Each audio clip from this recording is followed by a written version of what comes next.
numbers involved with this, and it's calculated. Jeff did all of this part where he figured out a formula so that it's like a decathlon or heptathlon scoring event where their distance or time is placed in, and then it automatically calculates their score. And so we have a team winner, and then we also have individual boys and girls.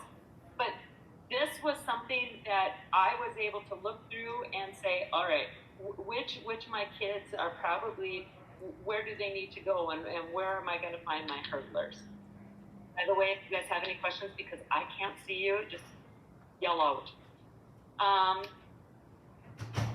Well, this is examples of hurdling workouts, where we start. I will tell you, week one, I do absolutely zero hurdling in week one of the season. This is where I'm evaluating kids. And starting week two, maybe 3 or 4 days of hurdle workout. But when I say hurdle workout in those early days, the first day, all we're learning is how to stretch and doing form. Then they have to do their running workout, the regular running workout, because in our area and small schools, obviously our kids are needed for multi-events. So we have to keep that cardio, and we have to get them in running shape. But starting week 3 until outdoors, I will work with my hurdlers 2 to 3 days a week. And once we get outdoors, at least 3 days, and one of those days is a 300-meter hurdle workout. And so when we do our hurdle workout, because as I said, these are also the kids that I need on my relays and to run some open events, the workout has to be, a cardio workout as well. So I have some examples of like day one, what we do with stretching, and then 1-step wall drills, 3-step wall drills, and step overs.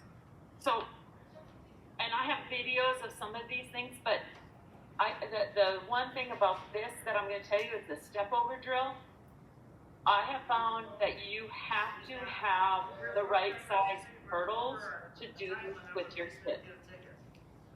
You have to find a height comfortable for the athlete to step over. So working with girls, which I've only worked with boys really for 1 year, but working with girls, even when you take that hurdle and you put it all the way down to 30 inches, it is not low enough for them to do step overs effectively to teach them good form, because it's too high. So we try, we have some training hurdles, and when I say we, I mean Red River, because I haven't been at East Grand Forks that long, but the training hurdles are absolutely fantastic. I tried to buy some this fall for East Grand Forks, and Gil doesn't make them anymore, and so I'm still looking to try to find some place to get them. But you can also buy small foam wedges, so smaller than the actual foam hurdles you can buy, and they have them, they're for like physical therapy. I found them. Those are wonderful, or just using PVC pipe and making your own. But for me, that's the most important thing when I'm working and developing my hurdles, is to have something to train where it's easy for them to do step overs. All right, so here's what I did when I found out I was doing this. I had some kids come in, some of our East Grand Forks kids come in just a few weeks ago, and I videotaped them. And so this first young lady, her name is Shaylee, and I'll tell you that when I asked her to do this, she said, I'm not very good. And she said, I don't do these right. And I said, Shaylee, that's okay, because that as a coach, I kind of want to see, a lot of times you get to see when people are doing things correctly, and you're going, yeah, great, but what about when it's not so great? Shaylee has only been hurdling for, last year was her first year hurdling, and she made great progress in both the 300 and the 100-meter hurdles, and she made the section finals in the 100-meter hurdles, and in the semifinals she ran her best race of the season, and in the finals it wasn't as good, but she's a young hurdler, and when you look at this video, you're going to see all kinds of things that she needs to correct. This is what I call my one-step drill, and it's just the hurdle against the wall, and we're practicing doing the lead, and then I have a picture of video in a little bit doing the trail. But another thing that I make them do is, I don't care if you think you're a left lead or if you think you're a right lead, you're going to practice both, because once your body has some muscle memory to do both, it's going to create better balance, and you understand how to go over the hurdle in case you have to hit it with the other one. So if you watch Shaylee here, she has, like, her arms have some issues. She's leading with the toe instead of with the knee, and so there.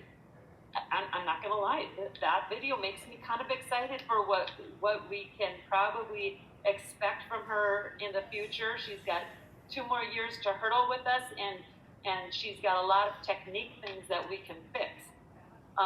So if at practice, when I would be working with Shaylee, one thing I would be slowing her down, and I'd be standing right next to her, and I would put my hand out, and I would force her toe to go back down, so she has to lead with her knee. I would physically grab her arms and put them in the places that I want them to go. So the one-step drill allows me to be right up there next to the athlete and placing their arms or their foot where I want them to be, so that they can start creating the muscle memory. This is Cooper, and he's doing what I call like the 3-step, where he's walking into the hurdle. Cooper has been hurdling now. He's been hurdling 2 years, and he's pretty good. He's naturally athletic, but he has some things that I would like to fix as well. Sometimes I think that he doesn't get over his hips as quickly as I would like to see him, and his arms, like his back arm, he lets that hang a little bit rather than getting it back and using his full running motion.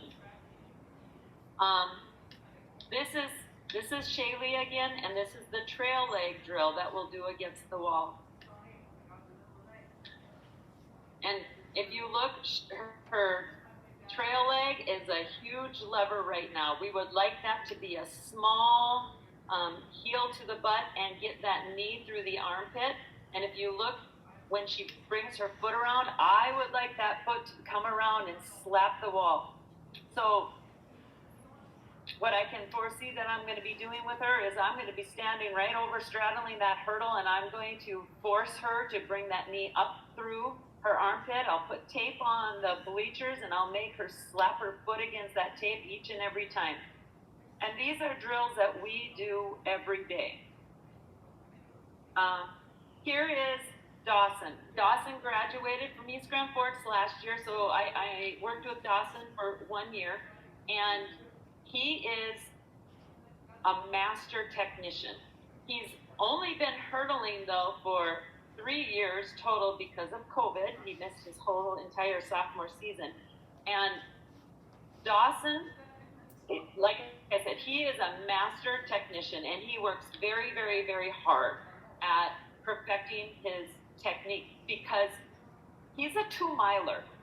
This kid, he made finals in the section for the 110 hurdles, and I love Dawson, but he's a cross-country kid, and he's a 2-miler. He has no business sprinting 110 meters, but his technique is so good, and he works so hard, and he's an example of this hurdler that developed over the last year. His lever is quick, it is tight, coming through the armpit and all the way through. He does a fantastic job with his technique. Okay, so typical day 2 would be a repeat of day 1, and then we would add in some what I call jogs with the lead and trail leg and sides. And then we probably would add this 5-step form hurdling. And early in the season, I probably only use 3 hurdles to do this 5-step form hurdling. And I put the hurdles at the standard marks for the race. And when we do this 5-step form hurdling, The athletes, I have them wear their flats. They're in their tennis shoes. They do not use blocks. And what I have them do is they hurdle over the hurdle, and they have to take 5 steps in between each hurdle. Now, if they're a 4-step hurdler, I will make them do this drill. Like one time they're doing it with their left lead, the next time they have to do it with their right lead. And I'll have some veterans, like you're gonna see Cooper, I have it where Cooper, he can naturally, he can not even really work hard and 3-step between the hurdles, but I make him do the 5 because I want him to have to concentrate on the form, and so by doing the 5 steps, when he has to really think about leading with that knee versus swinging the toe up and having to get over the hurdle quickly and getting his trailer through and getting it down. When the kids do this drill, I move all the way around. I watch them from the front. Sometimes I watch from behind. I watch from the side. I get out my iPad, and so then when they're done, I can slow down the video and show them, here's what I'm talking about when I say this cue, whatever it is. And this drill, I really believe is essential for developing our hurdlers, because when you see what we do with our workouts, the amount of times they get over a hurdle when we do this drill really helps to perfect their form. Okay, so here is what I call step overs, and this is the drill where I was talking about you need to make sure that you have small enough hurdles for kids to do this effectively. So these are training hurdles that are pretty rickety, but I don't know, maybe I should do this. Hopefully that's a little bit better for you. But if you look, Shaylee's got long legs, so she can do the step overs at this height. But you can see that Cooper is pretty good about keeping his hips moving forward. Dawson is the technician expert. He's got those things going. And then you look at Shaylee. She has a lot of swinging things going on. So one thing I would do with her, I would stand in front of her with one of those, like the bands that the kids use for lifting weights. And I would have that wrapped around her hips. And every time she wants to turn that hip and not bring it forward, I would yank on that to force her to bring her hips so that they're square. But I can do that on this slow progression, and I can control it a little bit more, but I have to have it at the right height so that she feels comfortable going over the hurdle as well. This is what I call the jog overs, and when you see this, you're going to see that Shaylee isn't jogging because she doesn't feel comfortable doing that yet, and that's fine. But the boys feel a little bit better about being able to jog over. So here's Shaylee. Once again, if you see, she's got a lot of twisting action going on that we want to correct. But here comes Cooper. He's very good about keeping his hips facing forward. Dawson is amazing. He's got that knee, gets it, leaving him with the knee. And you can even see, there goes Shaylee, and she's kicking out that foot again. And those are things that we would want to correct. And I would walk right next to her, and I'd put my hand out so she can't. We'll have her come forward here again. Hang on. So I would walk next to her, and I would put my hand out and not let her bring that toe up so that she gets used to leading with the knee.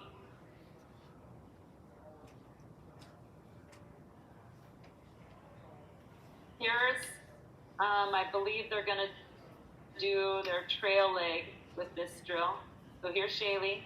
Once again, she's not bringing that trail leg through her armpit the way we would like. And even Cooper, I would like to see him bring that through even more. Bring in that knee through the armpit, like Dawson does here, and able to bring it around.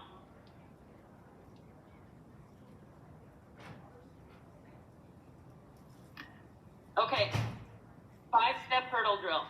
As I said, I truly believe this is the drill that kind of makes the difference for us, because when you see the number of times they have to go over a hurdle in a practice and being able to work on that technique, it makes makes them better hurdlers. This is Shaylee doing the 5-step drill.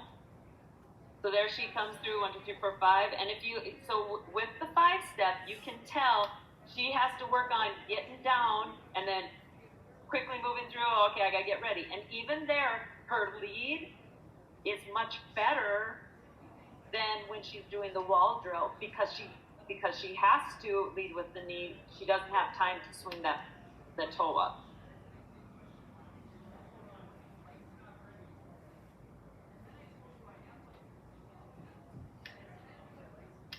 All right, this is Cooper. If you notice, we had to switch because the boys needed more room. We had to go diagonal in the gym.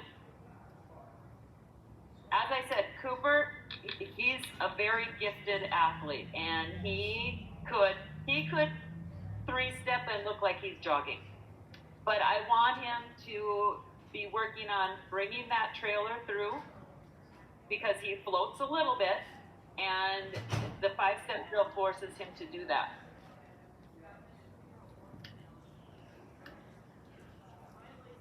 And here's Dawson.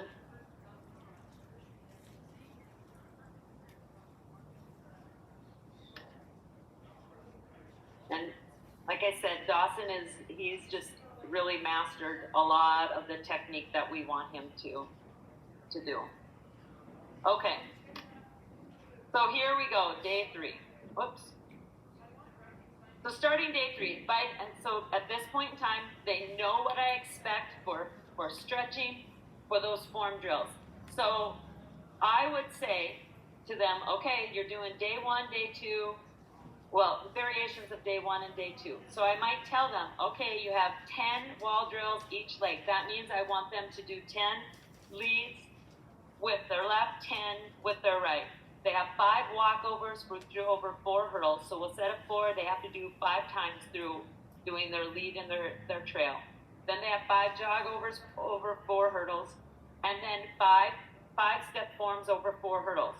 So when you do the math, that's 20 times that they have to go over a hurdle working on form just in that one 5-step drill.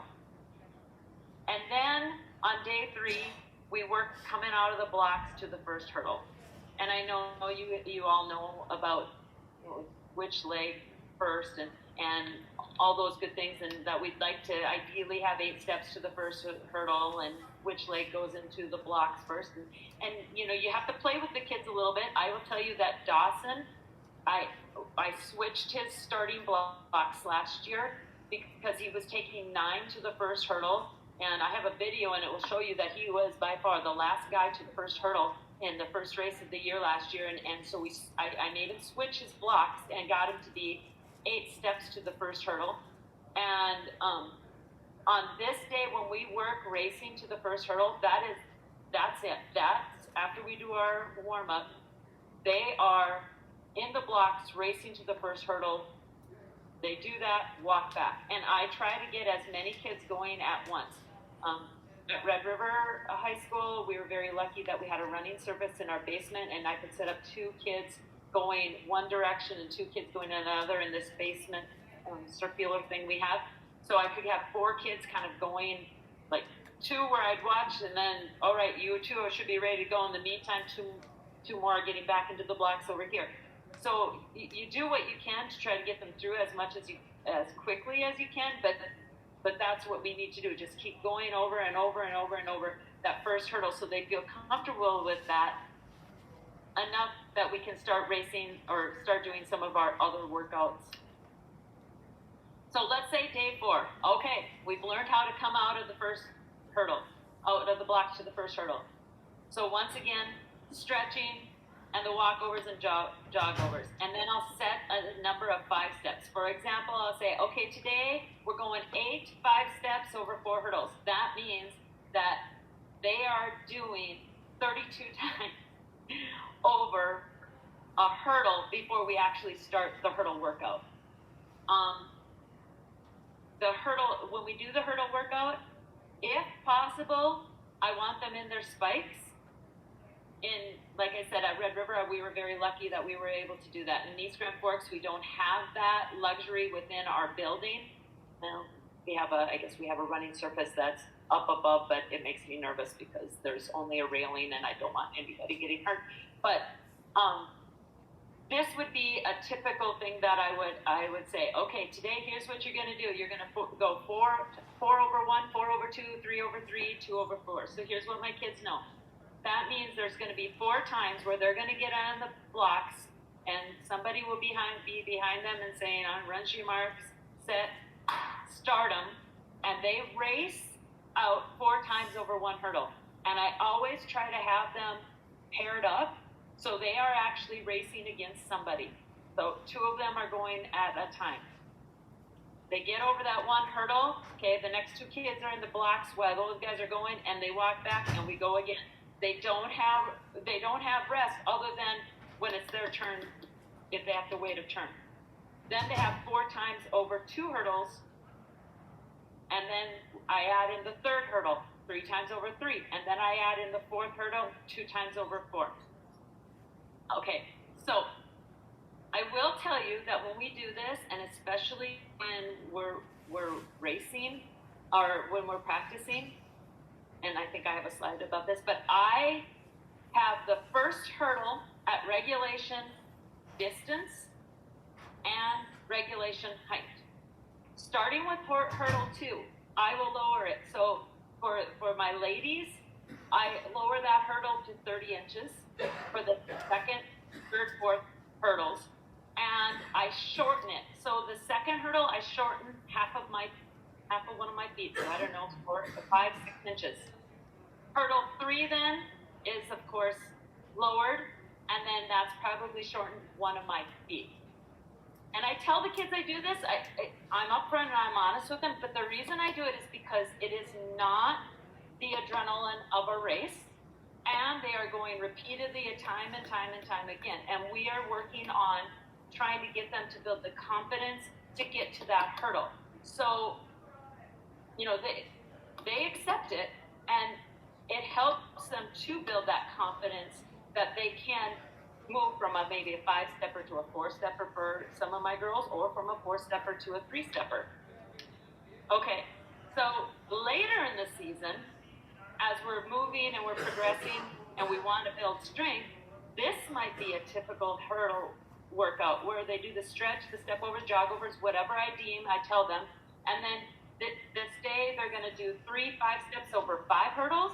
So they've got 15 where they're going over and working on form at not race pace, but with some speed versus the jog overs.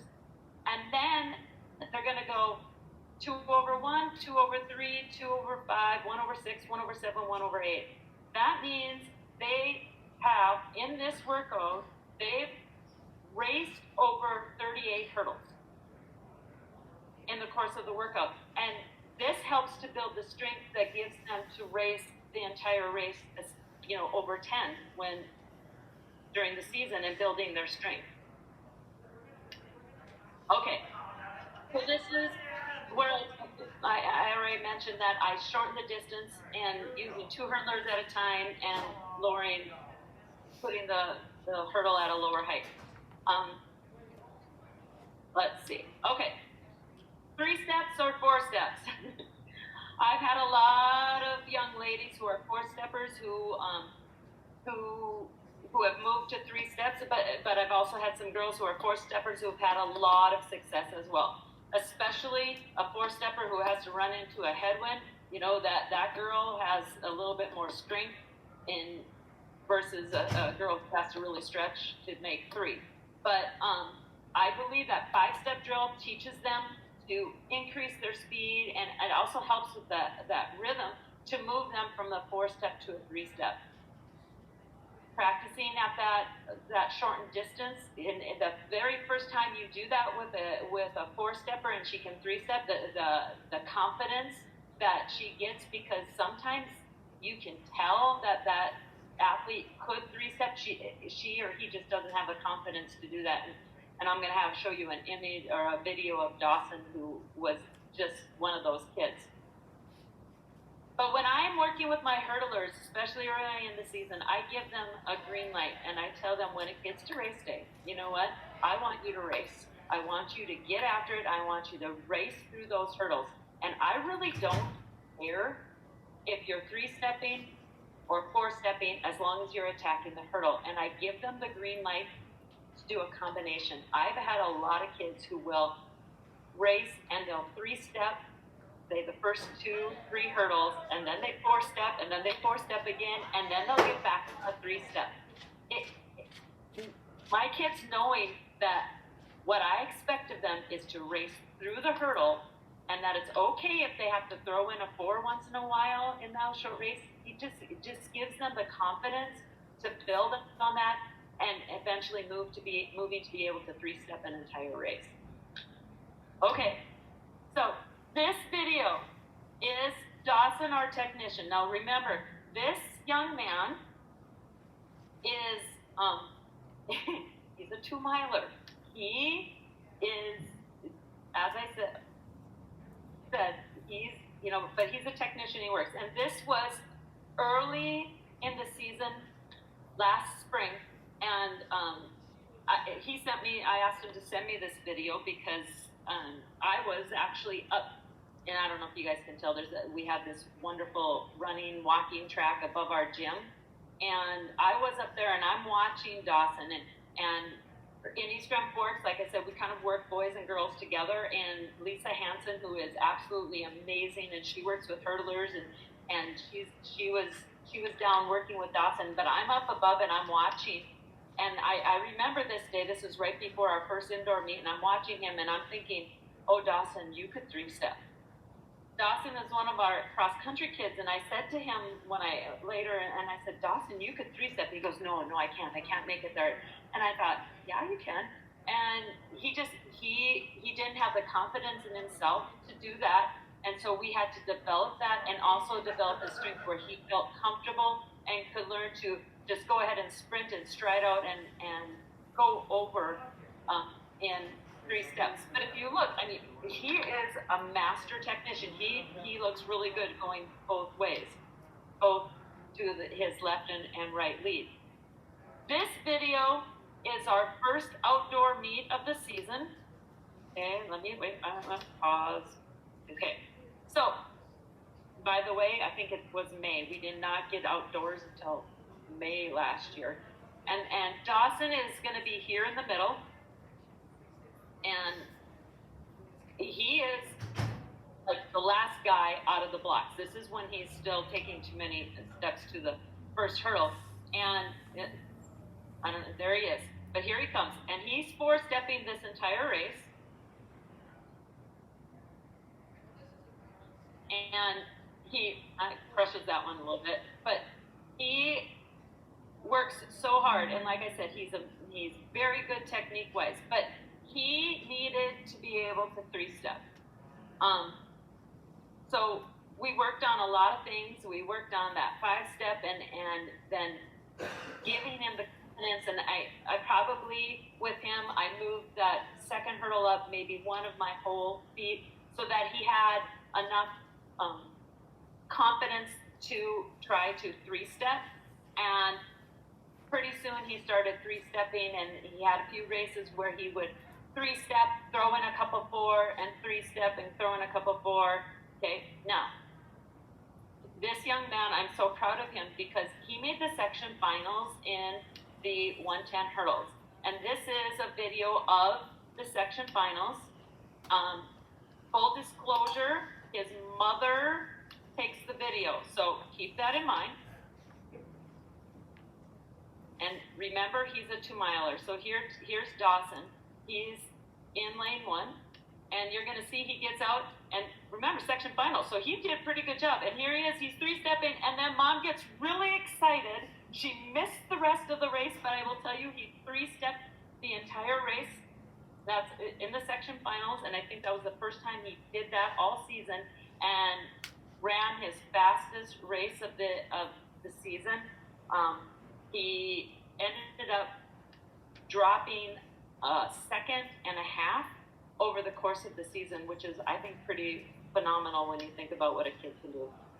Um, these are some typical areas of concern, things that I look for. Obviously, arms flying all over.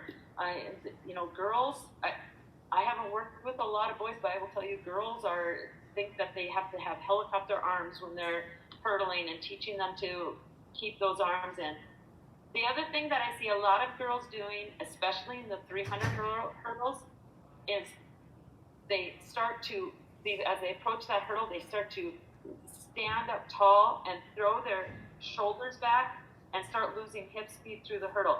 So I have to really, cue them, keep forward, keep your momentum going forward, so that they don't start to throw everything back. A slow trail leg, you saw with Shaylee, that's going to be the thing that I would like to see her work on the most, is getting that short, compact lever and getting the trail leg through. Lead leg, that they're leading with the toe instead of the knee, making sure that they're not doing a leap, a dance leap or a gymnastics leap. And then this is one that trying to figure out why kids pause or freeze over the top of the hurdle. I don't know if you guys ever experienced that, but I have kids sometimes, they go over the hurdle and it's like, they're going over the hurdle, and all of a sudden it's like everything stops for a nanosecond. And I'm going, what is going on? And one day I'm looking at this girl, and she was just notorious for doing this. And I'm looking at her and I'm watching in her face, and she's moving forward. And I looked at her eyes, and I am not kidding you. I could tell her eyes, she's looking down. And I said, what are you doing? And she's like, well, I wanted to make sure I got over the hurdle. I go, don't look down at the hurdle. Don't do that. You're going to go over the hurdle. And so now that's one of the things I look for. If they're a pauser, I lock in on their eyes. Are they looking down? 300 hurdle workouts. I'm just throwing some of these in here. These are, what do you do? We're up in the north, and there's a lot of times we can't get out and do some 300-meter workouts, so we find a long hallway and we race over hurdle one until we can get outdoors. But we use a lot of the same drills, obviously, as for the 100 and 110s. And at the beginning of the year, once we get outdoors, the first couple of weeks, all I really work out is getting over hurdles 2 and 3. Running over 2 and 3, 2 to 3 hurdles at a time, because we just don't have a lot of time, and the weather is not real conducive. But as the season progresses, obviously we work on various things. One of the things that people talk about is, how many steps between the hurdles and the 300s.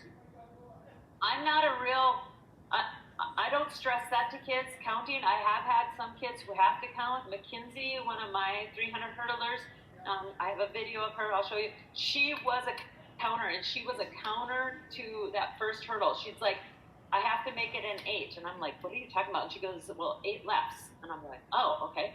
And she always was just very methodical about having to count between them. I do, when they're practicing, I will count the number of steps to see in between, to make sure they're being consistent between 1 and 2 and 2 and 3. And I'm old, and it's hard for me to count their steps. So little tricks that I do, I'll tell them,